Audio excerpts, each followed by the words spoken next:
젊은 세대가 국회 토르라고 별명을 붙였다고 하던데 저도 아주 굉장히 재밌게 봤습니다. 살짝 가벼운 질문하고 조금 무거운 질문 두 가지를 드리고 싶은데요.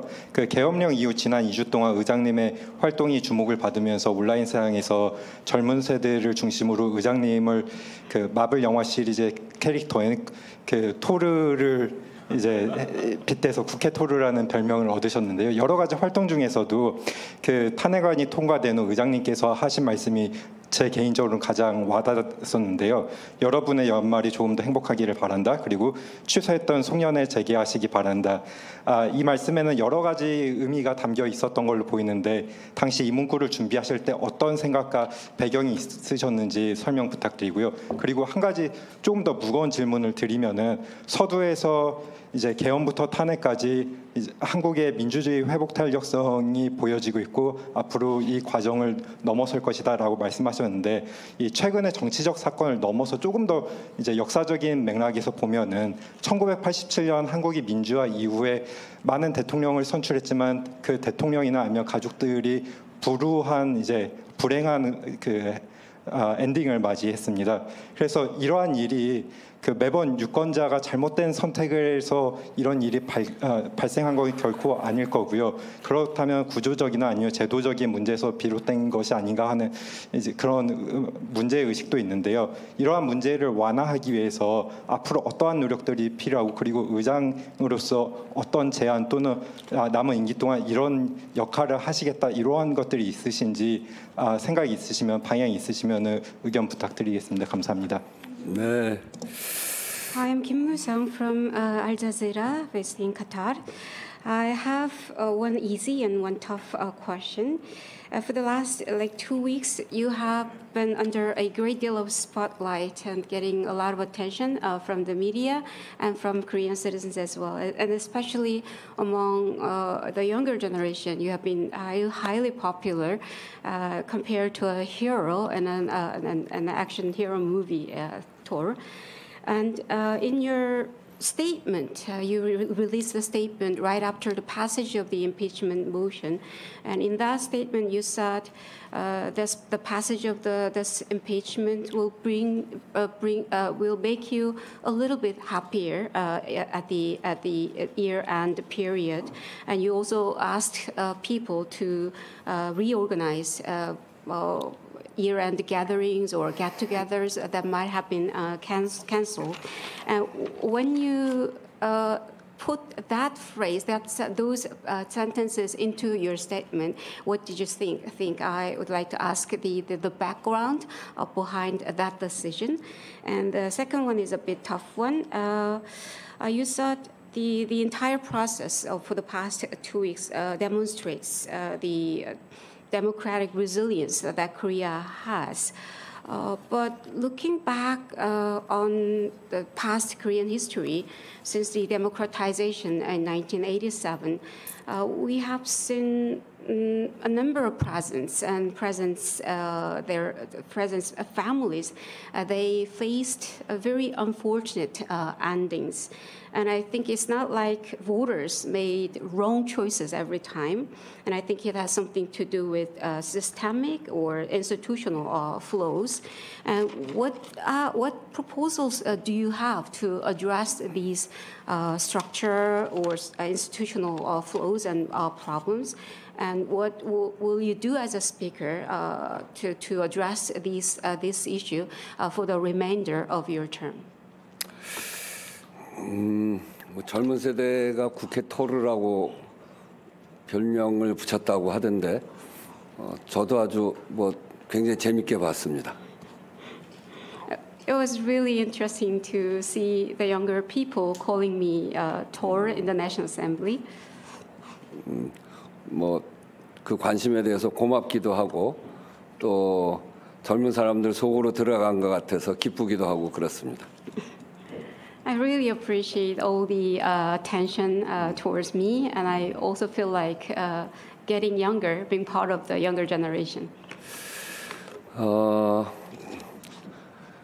사실은 이제 연말이라고 하는 거는 국민들이 한 해를 정리하고 내년을 맞이하는 여러 가지 마음가짐도 있고 또 그 속에서 함께 오랜만에 보는 사람들을 만나면서 행복감도 느끼고 그런 시기인데 생각지 못했던 계엄 사태가 생겨나면서 모든 국민이 우울해져 있었죠. 그래서 좀 행복해졌으면 좋겠다 한 얘기고요. 그 얘기는 이제 이게 다 끝은 아닙니다만 하나를 마무리하고 다음 단계로 넘어가는 것이다. 이런 얘기를 국민들한테 하고 싶었습니다.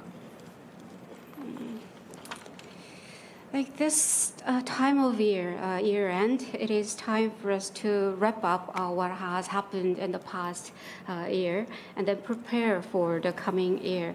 And it is also time for us to be with people whom you haven't seen for a while and find some happiness in those get-togethers. But such an unexpected event like the martial law declaration actually, that depressed and frustrated so many Korean people. And the reason why I included those sentences in my statement is that I wanted to say to the people that we wrapped up one event. It is not the end of the entire event, but we will move on to the next step. That was the message that I wanted to deliver to the Korean people. 송년회 이야기를 하면서 그 다음이 자영업자 그리고 골목 상권이 매우 어렵습니다. 이런 얘기를 했는데 제가 국회의원을 하면서 가장 기쁘고 또 열심히 했던 일이 을지로위원회라고 을을 지키는 위원회, 힘이 약한 사람들을 보호하는 그 위원회를 한 게 가장 보람찼던 일입니다.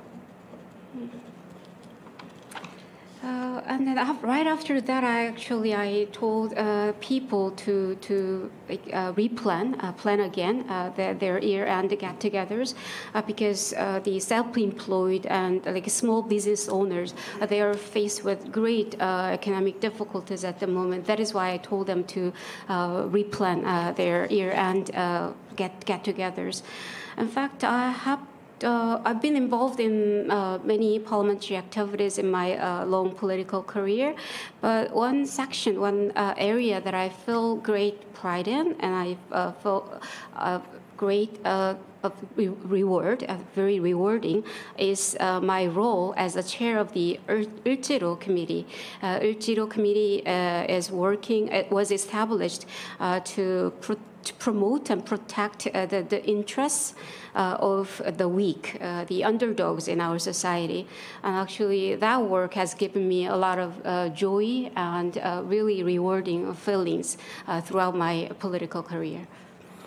을지로위원회의 을의 범위는 대기업에 비해서 중소기업, 유통재벌에 비해서 골목상권, 자영업, 그리고 기업에 있어서 비정규직 노동자들을 통칭해서 을이라고 규정을 했습니다. The scope of the term 을 actually comes from a word that is commonly used in Korean contracts, in fact. And the scope of that is maybe, I can say, compared with large corporations, SMEs can be included in that scope. And compared with large distributors, wholesale distributors, maybe mom and pop stores can be included in that category as well. And non-regular workers can be included as well. 그래서 늘 자영업 골목 상권에 관심이 많았는데 그렇지 않아도 굉장히 어려운 때 탄핵이 벌어짐으로 해서 골목 상권이 더 어려워지는 걸 보고 이 골목 상권도 돕자라고 하는 의미, 국민들의 행복과 골목 상권을 돕자 이 얘기를 하고 싶었던 거를 송년회로 이야기한 것입니다.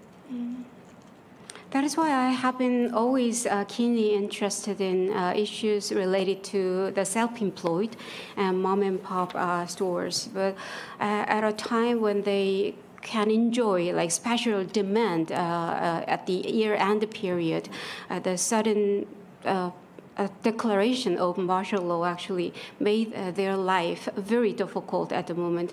That is why I told the people to rearrange their year-end get-togethers. 개헌 말씀하셨는데 저는 원래 개헌을 해야 된다고 생각한 개헌론자입니다.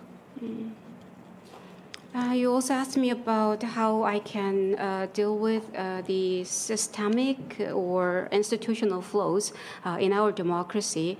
And one possible solution could be constitutional amendment. And I have been a very strong advocate for constitutional amendment. 그런데 두 가지는 좀 구분해야 된다고 생각하는데요. 이번 윤석열 대통령의 일은 헌법이 부족해서 벌어진 일은 아닙니다. 지금 헌법으로도 이것은 잘못된 일이고 그래서 지금 처벌을 받고 있는 것인데 이 비상계엄은 대통령의 권한을 자의적으로 해석하고 헌법과 법률의 요건과 절차를 따지지 않은 오판이었고 그래서 윤석열 대통령의 이 문제는 개헌과 꼭 관련돼 있는 문제는 아니라고 생각합니다. But I think we need to set the two apart because what happened with regard to the declaration of martial law, I think is not really directly related to our flaws in the Constitution, because he interpreted the Constitution and the laws by himself, and he reached a bad misjudgment, and he did not comply with the requirements and procedures laid out in the Constitution and other related laws. So I think that this issue is not directly related to the what I have been advocating for, constitutional amendment. 그러나 또 한편 개헌의 필요성은 분명하게 있습니다. 우리 개헌이 87년에 한 개헌이기 때문에 벌써 40년 가까이 되는 그런 오래전 일인데 개헌은 시대의 변화를 담아야 되는데 대한민국이 그간 40년 가까운 시기에 큰 변화를 헌법에 담아내고 있지 못하기 때문에 지금의 여러 가지 병리 현상들이 생기고 있어서 저는 개헌을 주장해 왔습니다.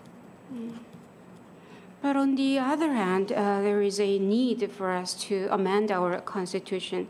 The last amendment was made in the year of 1987, so it is more than 40 years old. And I think the current constitution has outlived its life expectancy. The constitution should reflect the zeitgeist, but the current one has failed to reflect all the changes and transformations that have taken place in our society over the past 4 decades. That is why we have been encountering many social issues at the moment. 권력 구조적으로 보면 대통령에게 권력이 너무 집중되어 있어서 이 집중되어 있는 권력 때문에 여러 가지 오판도 생길 수 있고 또 그 대통령 주변에서 문제가 생길 수 있는 거 이거 이번에 반드시 바로 잡아야 되고 대통령 권력을 분산시켜서 국회의 권한을 강화시키는 일 꼭 필요한 일이라고 생각합니다. The current system, presidential system that we have here in Korea, actually it gives too much power to the presidency. And I think that is part of the reason why the president reached this bad judgment, misjudgment. And there are also issues not only within the office of the president itself, but also in other areas related to the presidency as well. And that is why I believe it is necessary for us to rectify this problem. And I believe that we need to have a more balanced distribution of powers between the executive and legislative bodies. We need to strengthen the authority and the powers of the Korean National Assembly. 네.